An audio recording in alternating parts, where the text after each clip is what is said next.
March 17th, 1944.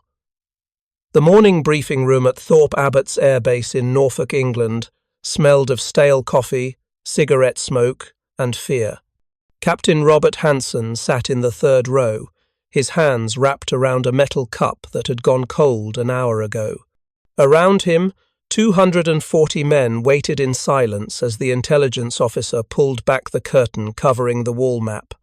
The red yarn stretched from England across the Channel, across France, deep into Germany. It ended at Augsburg. Someone in the back row whispered a curse. Augsburg meant the Messerschmitt factories. It meant 8 hours in the air. It meant flying through the most heavily defended airspace in Europe, and it meant flak. So much flak that crews called it walking through hell on stilts. The intelligence officer's voice was steady, practiced, deliberately calm in the way that meant the news was bad. Gentlemen, today's target is the Messerschmitt production facility at Augsburg. We estimate 360 anti-aircraft batteries along the route. Expect heavy and accurate flak over the target area. Fighter escort will take you to the German border, but you'll be on your own for the bomb run. Hanson had flown 19 missions. He needed 6 more to complete his tour and go home. If you're enjoying this deep dive into the story, hit the subscribe button and let us know in the comments from where in the world you are watching from today. 6 more missions to see his wife in Ohio, to meet the daughter who'd been born while he was overseas, to sleep in a bed that didn't smell like fear and oil and other men's nightmares. The odds of completing 25 missions had improved since 1943, but not by much. Roughly 40% of crews finished their tours. The rest died, were shot down and captured, or were so badly wounded they couldn't fly anymore. But it wasn't the German fighters that kept Hanson awake at night anymore. By March of 1944, the Luftwaffe was struggling. The P-51 Mustangs could escort bombers all the way to the target now, and German fighter losses were unsustainable. The Messerschmitt 109s and Focke-Wulf 190 fighters still attacked, still killed, but they were becoming manageable, predictable, even. The flak was different. The flak was everywhere, unavoidable, and absolutely merciless. German 88mm anti-aircraft guns fired shells that exploded at precise altitudes, sending shrapnel in every direction. A single burst could shred a bomber's wing, tear through the fuselage, kill half a crew instantly. And there were hundreds of these guns protecting every major industrial target in Germany. They were radar-directed by 1944, laid out in overlapping fields of fire, manned by experienced crews who'd had years to perfect their craft. The bomb run was the worst part. 10 minutes of flying straight and level at exactly 25,000 feet, while the bombardier lined up his crosshairs. 10 minutes of being a stationary target for every gun crew below. The pilots couldn't evade. They couldn't jink or dive or climb. They had to hold the aircraft perfectly steady while black flowers of death bloomed around them in patterns so thick you could walk on them. Hanson had seen it happen a dozen times. A bomber would take a direct hit, and the entire aircraft would simply disintegrate. One moment it was there, holding formation. The next moment it was falling debris and bodies tumbling through 25,000 feet of empty air. Sometimes the chutes opened. Usually they didn't. More often, the flak didn't kill outright. It wounded. A piece of shrapnel the size of a quarter would punch through the thin aluminum skin and tear through whatever was inside. Hydraulic lines, oxygen bottles, human beings.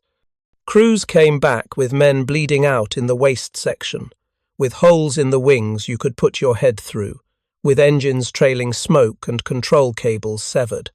They came back with stories of the sound flak made when it burst close. A sharp crack like thunder, breaking directly overhead, followed by the metal rain of shrapnel hitting the fuselage. Ping, ping, ping, like hail on a tin roof, if hail could kill you. The Air Force had tried everything to reduce flak casualties. They varied the approach altitudes, but German gun crews adjusted their fuses.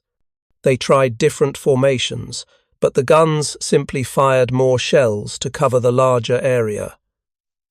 They added armor plating to protect critical areas, but the bombers were already at maximum weight. Every pound of armor meant one less pound of bombs or fuel, and the armor they did have wasn't helping enough. Crews were still dying at rates that made the mission planners in England physically sick when they calculated the numbers. On average, a B-17 took battle damage on 73% of missions over Germany. Flak accounted for roughly 68% of bomber losses by 1944. The fighters were becoming survivable, the flak was not. By early 1944, Bomber Command faced a crisis that threatened the entire strategic bombing campaign. If they couldn't reduce flak casualties, they'd run out of trained crews before they ran out of targets. The replacement pipeline couldn't keep pace with losses. New crews were being rushed through training in 8 months instead of 12. They arrived in England barely competent, flew a handful of missions, and died before they learned enough to survive.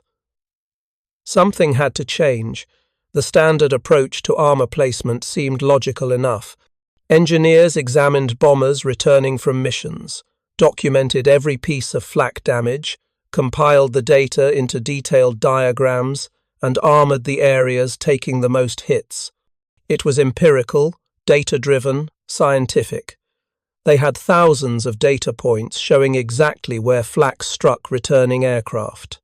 The fuselage showed heavy damage on nearly every mission. The wings were consistently peppered with holes. The tail sections took beating after beating. So the engineers added armor to these areas, using lightweight steel plates and protective shields wherever weight limitations permitted. But the losses continued. Crews kept dying. The armor wasn't working. In a basement office at Wright Field in Ohio, a civilian mathematician named Dr. Samuel Abrams sat surrounded by casualty reports that painted a picture no one wanted to see. Abrams was 46 years old in 1944, too old for combat duty, but desperate to contribute something to the war effort. He'd spent his career studying probability theory and statistical analysis at Columbia University, work that seemed abstract and useless while men were dying in Europe. But the Army Air Forces had learned something crucial from the Navy's operational research groups. Sometimes the most valuable weapons weren't bombs or bullets. Sometimes they were equations.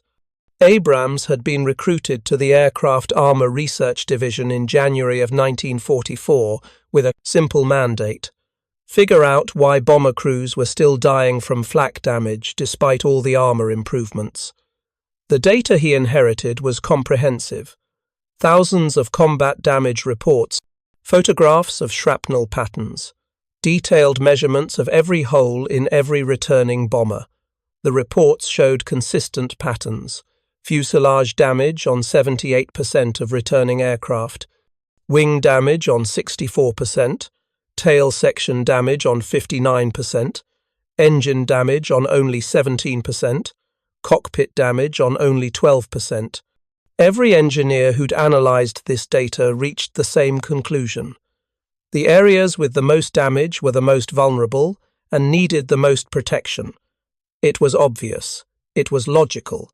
It was completely wrong. Abrams spent 3 weeks just reading reports.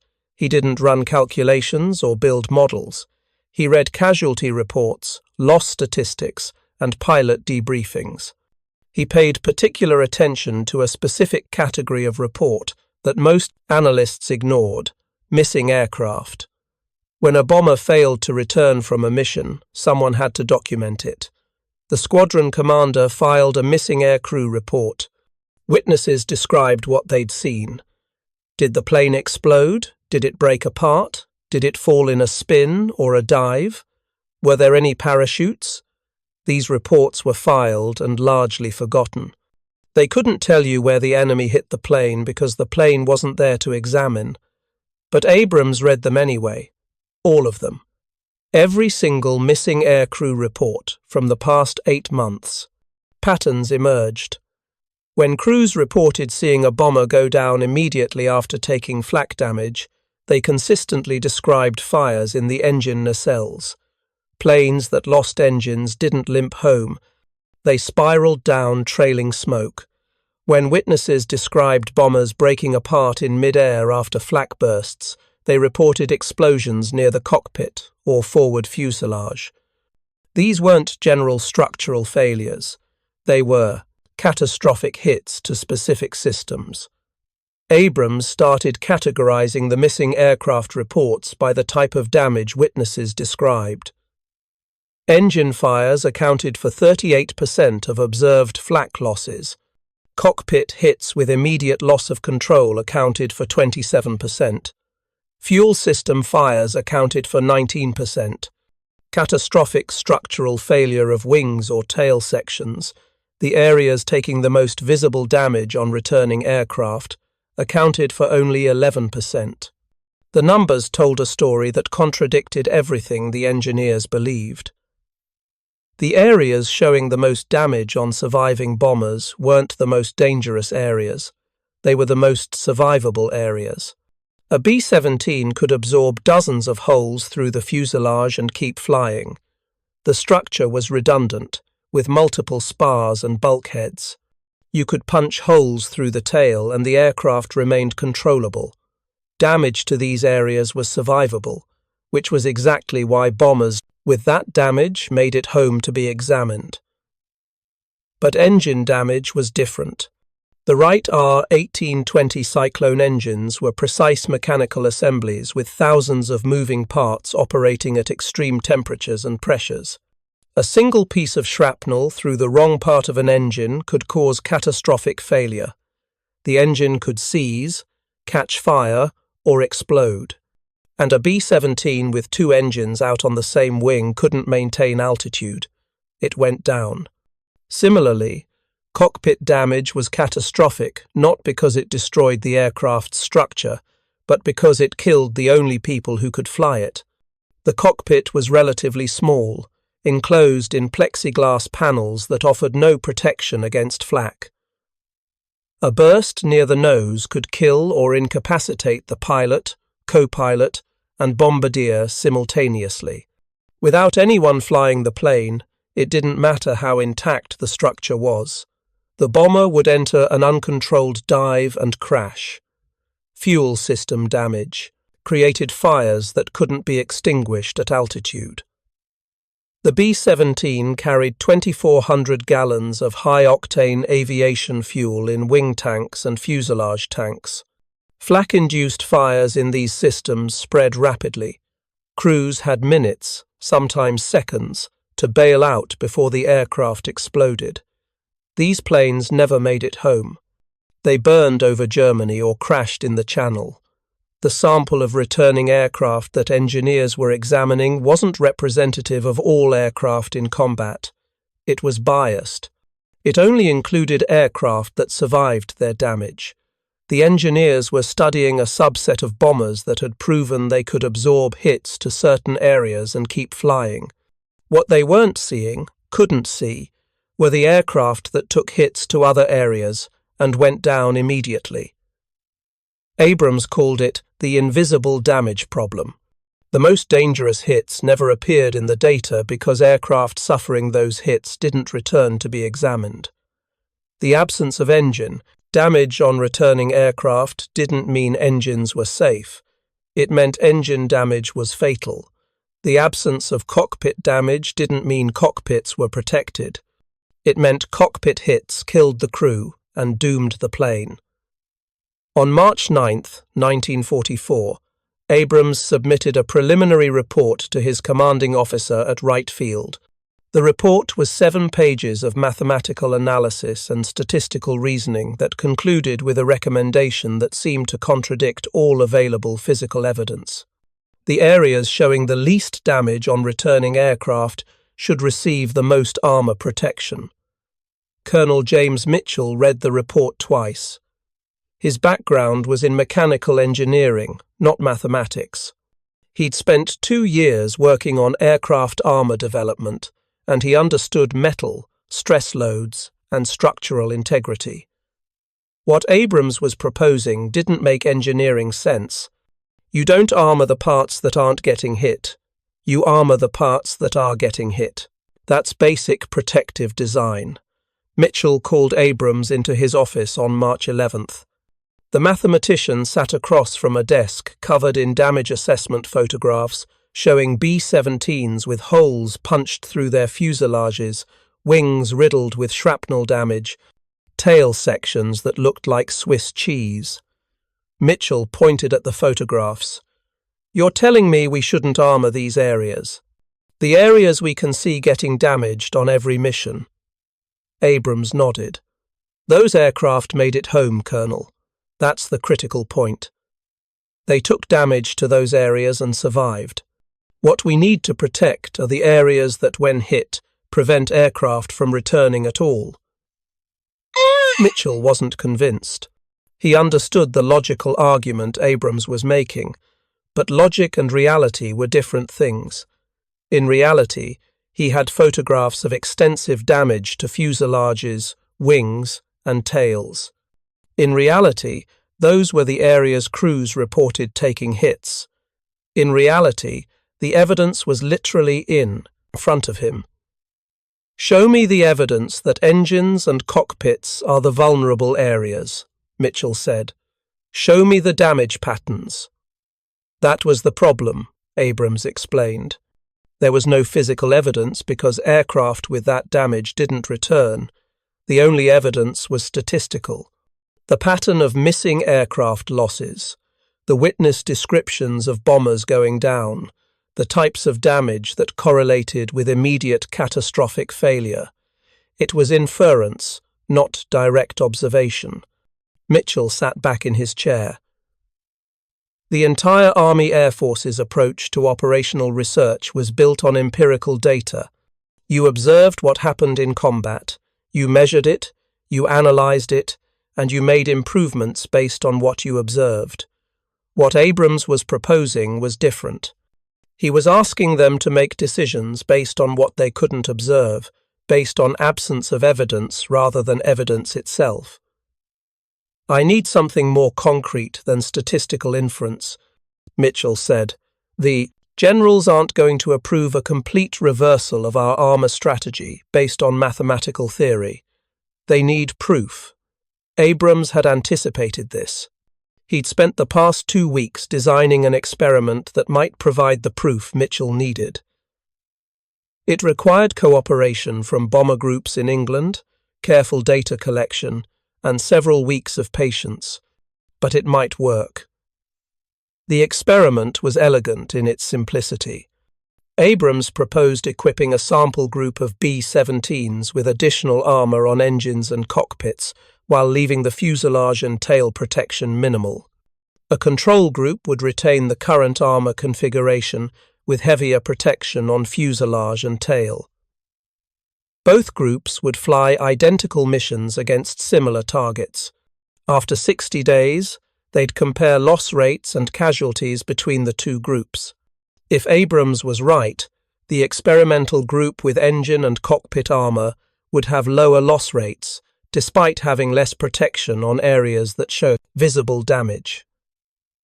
If he was wrong, the experimental group would suffer higher losses because they'd sacrificed proven armour protection based on untested theory.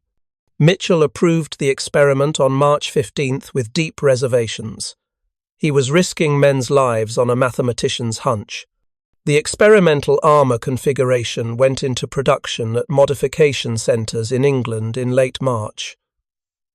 40 B-17s received the new armour layout, additional steel plating around engine nacelles to protect critical components from shrapnel.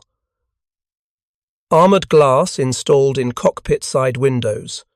Protective shields added behind pilot and co-pilot seats. Additional fuel tank protection in wing sections.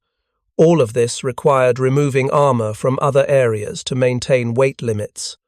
The fuselage armor was reduced by 30%. The tail section lost half its protective plating. Crews selected for the experimental aircraft were told only that they were testing new armor configurations. If you find this story engaging, please take a moment to subscribe and enable notifications. It helps us continue producing in-depth content like this. They weren't told about the theoretical basis or the debate among engineers. Most crews didn't care about the technical details. They cared about one thing. Would it keep them alive? The experimental group began flying combat missions on April 3, 1944. The control group, with standard armor, flew parallel missions to similar targets. Captain Robert Hanson's crew was assigned to the experimental group. His B-17 received the new armor configuration on April 1st.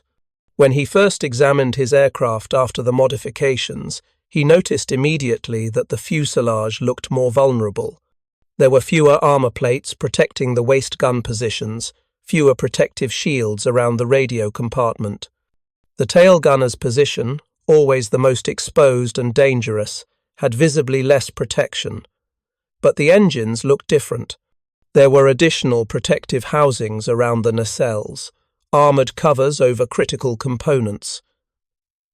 The cockpit had thicker glass, but on the side panels and new armour plates behind the seats. When Hanson asked the crew chief about the changes, he got a shrug. Some new configuration they're testing, supposed to protect the important bits. The important bits. That was one way to describe it. Hanson flew his 20th mission on April 8th. Target was an aircraft factory near Munich. The flak over the target was exactly as bad as expected. The sky turned black with bursts. The bomber shook from near misses, and shrapnel rattled against the fuselage like gravel thrown against a wall. They took hits, multiple hits. The waist gunner reported holes in the fuselage. The tail gunner said he could see daylight through tears in the tail section. But the engines kept running, the controls stayed responsive. They made it home. 3 bombers in the formation didn't make it home that day. All 3 were control group aircraft with standard armor. 2 were seen going down with engine fires. 1 took a direct hit near the cockpit and went into an immediate spin. Hanson heard about it at debriefing and didn't think much of it. Loss rates varied mission to mission. Sometimes you got lucky, sometimes you didn't, but the pattern held across subsequent missions. April 12th, target was a rail yard at Augsburg. 2 control group aircraft lost, both engine fires. 0 experimental group losses. April 19th, target was an oil refinery at Ploesti. 3 control group aircraft lost. 1 engine fire, 1 cockpit hit, 1 fuel system fire. 1 experimental aircraft lost, structural failure after taking massive fuselage damage. April 26th, target was Berlin. 4 control group aircraft lost, all 4 from engine or cockpit damage.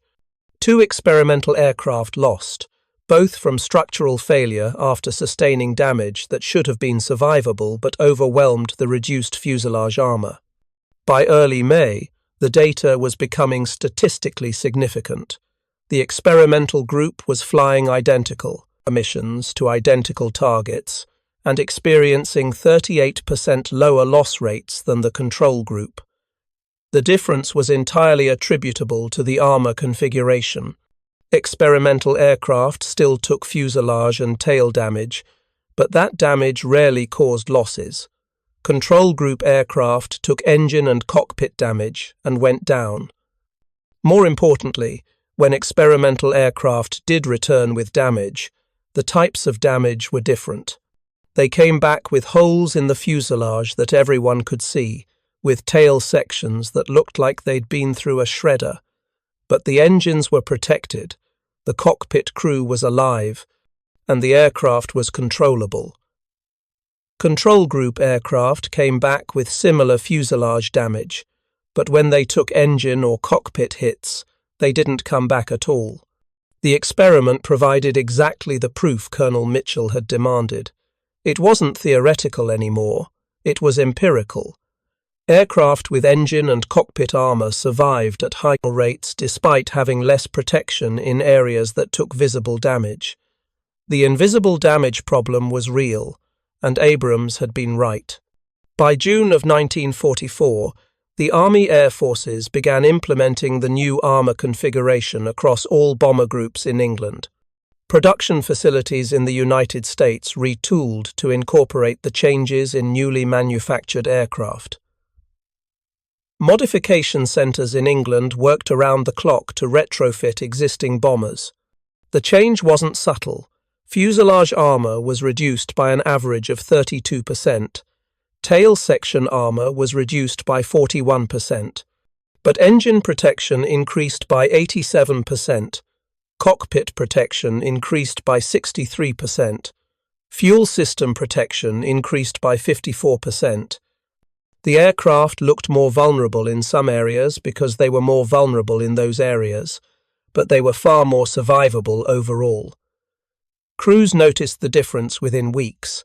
Engine failures from Flak damage dropped dramatically. The Wright Cyclone engines, protected by additional armoured housings, could take shrapnel hits that previously would have caused catastrophic failures. Pieces of flak that would have severed fuel lines or punctured oil systems now struck armour plating instead. Engines ran rough, lost power, but kept running long enough to get aircraft home. Cockpit casualties, which had been the most common cause of mission abort or aircraft loss, decreased by 41% between June and September 1944. Pilots and co-pilots still took wounds from flak fragments, but the additional armoured glass and protective plates behind the seats prevented fatal head and torso injuries. Crews that would have died from cockpit hits in April were surviving with injuries in July. The fuel system protection had perhaps the most dramatic impact. Fire was the most feared outcome of flak damage. Crews would rather take a dozen holes through the fuselage than a single hit to a fuel tank. The additional armour around fuel tank locations didn't make fires impossible, but it made them significantly less common. Fuel-related fires as a cause of loss dropped by 37% between the first and second halves of 1944. The overall numbers told the story most clearly. In the 4 months before the armour configuration change, April through July 1944, bomber groups in England lost an average of 4.2 aircraft per 100 sorties to flak damage. In the 4 months after the change, August through November, the loss rate dropped to 2.7 aircraft per 100 sorties. That was a 36% reduction in losses from a simple reallocation of armour weight. 36% fewer losses meant approximately 800 fewer B-17 crews killed or captured over that 4-month period. 8,000 men who would have died in burning aircraft over Germany instead made it home. 8,000. Families who would have received telegrams beginning with "We regret to inform you," instead received letters from England describing close calls and narrow escapes. The mathematics of survival had shifted in favour of the crews, not through adding more armour, but through putting existing armour in the right places. Captain Robert Hanson completed his 25th mission on September 9, 1944. Target was a tank factory at Kassel. The flak was heavy.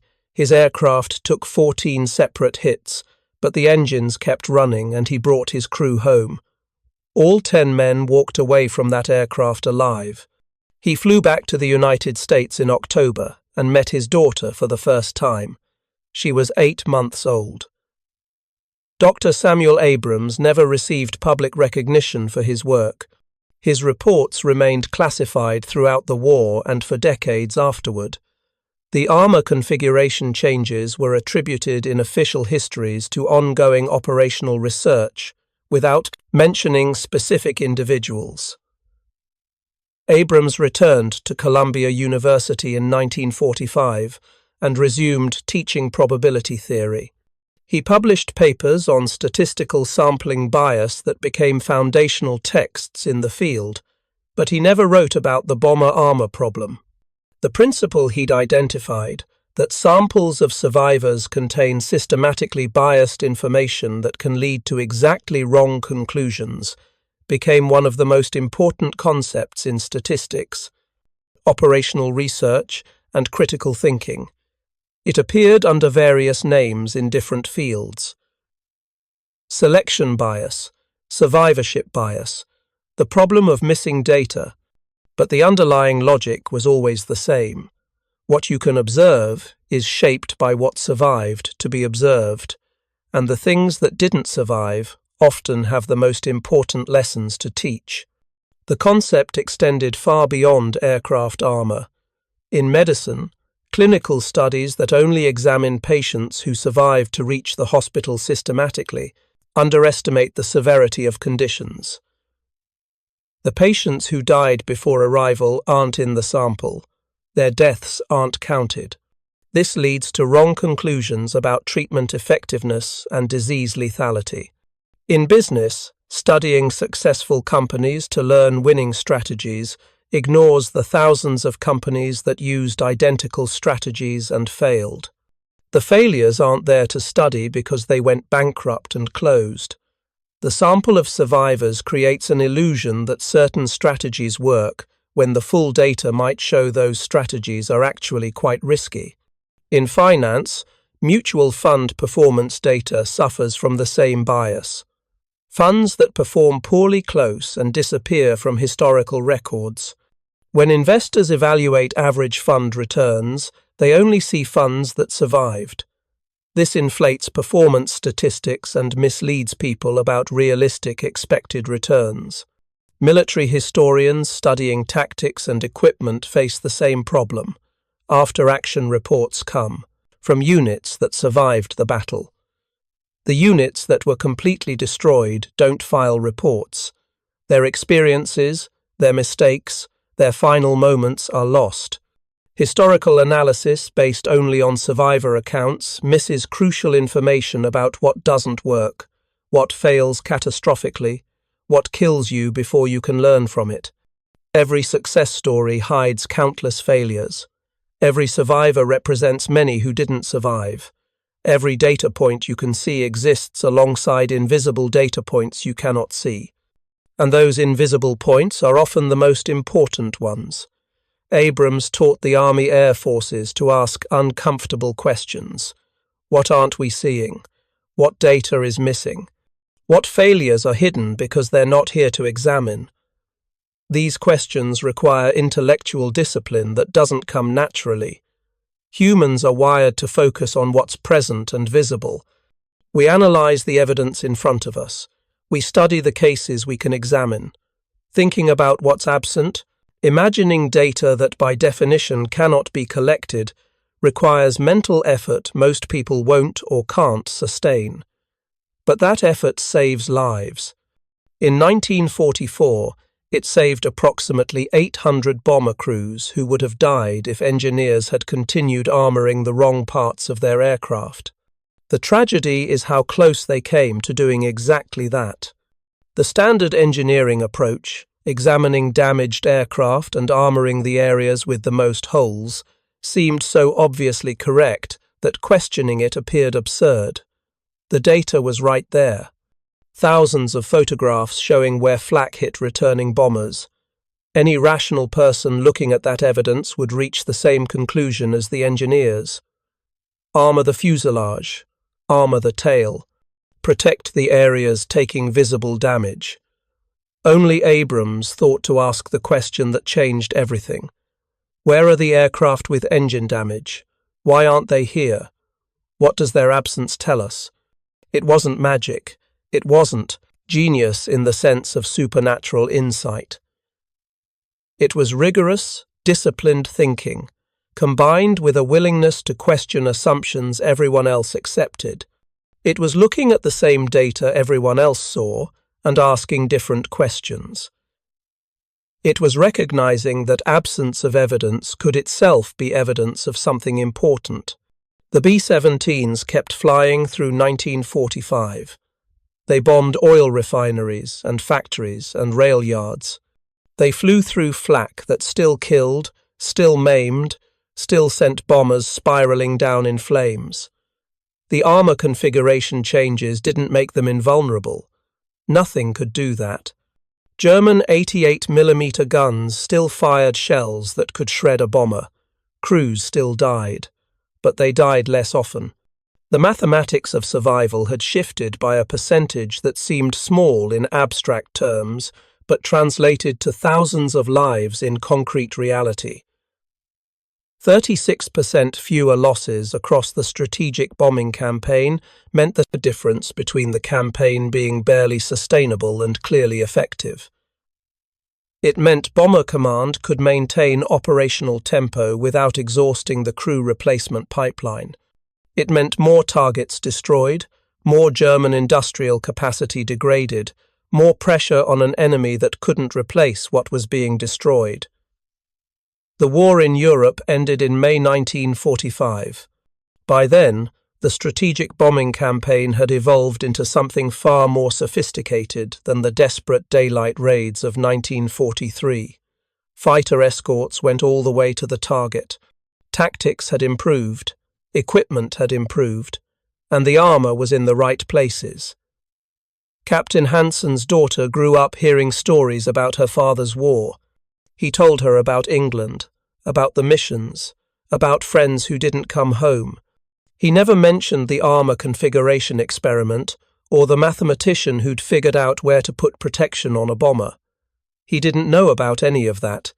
He knew that his aircraft took hits and kept flying, and he made it home to meet her. That was enough. The technical details, the statistical analysis, the bureaucratic battles over armor placement, none of that mattered to the men who flew the missions. What mattered was simple and immediate.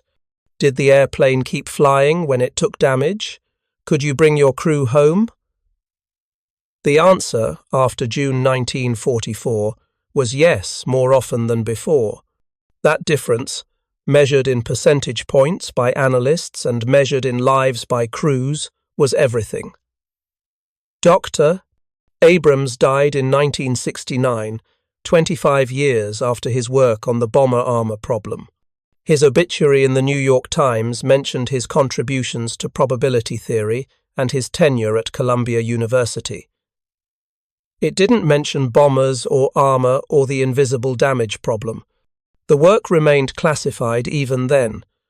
The full details wouldn't be declassified until the 1980s, when historians studying operational research during World War II finally uncovered the story.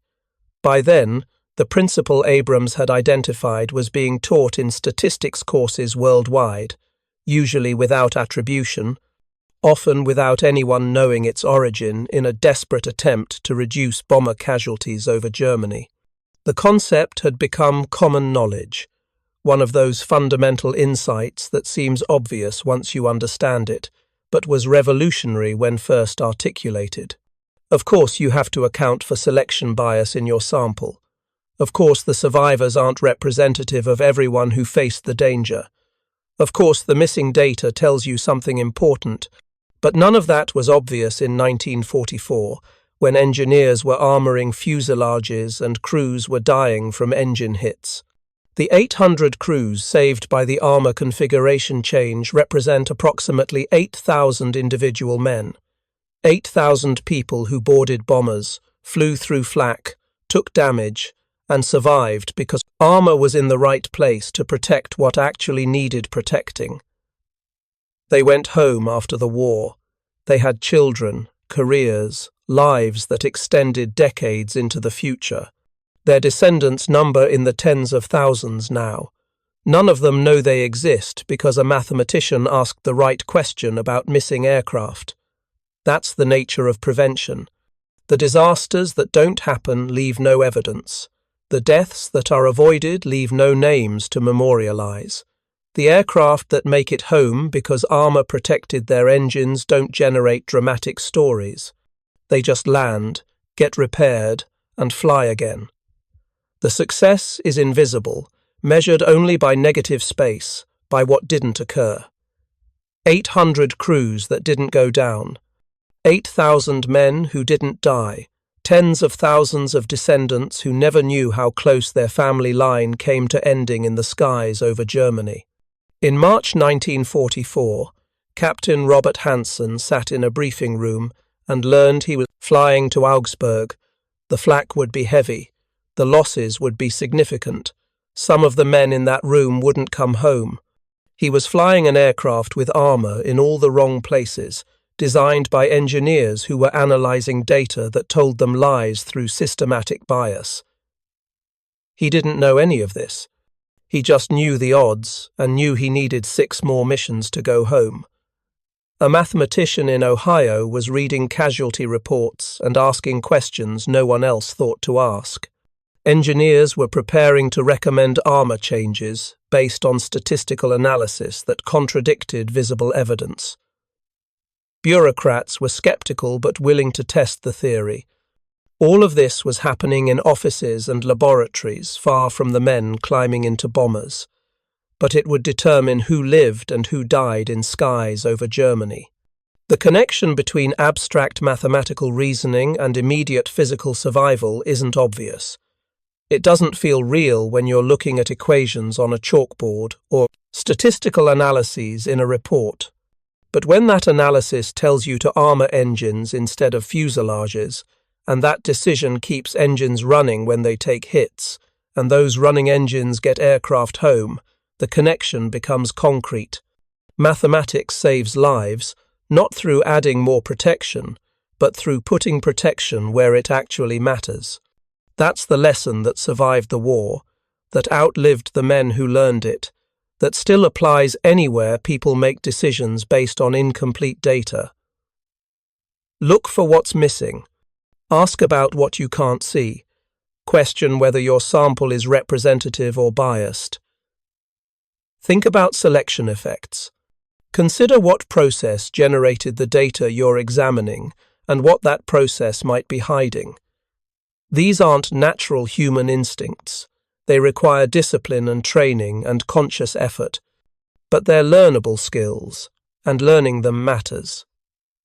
In 1944, those skills saved 800 bomber crews from flak, a damage they would have otherwise suffered fatally. The crews flew home, landed in England, and went to debriefing without knowing why their engines kept running when they took hits. They didn't need to know. The mathematics was invisible to them, working at a level of analysis they never saw, protecting them through careful placement of armor they never thought about. That's how it should be. The complexity stays with the analysts. The survival goes to the crews. The questions about missing data and selection bias and invisible evidence remain abstractions for mathematicians to worry about. And the bombers keep flying, keep taking hits, keep making it home because someone asked the right question about where the armor should go. Thank you for watching. For more detailed historical breakdowns, check out the other videos on your screen now and don't forget to subscribe.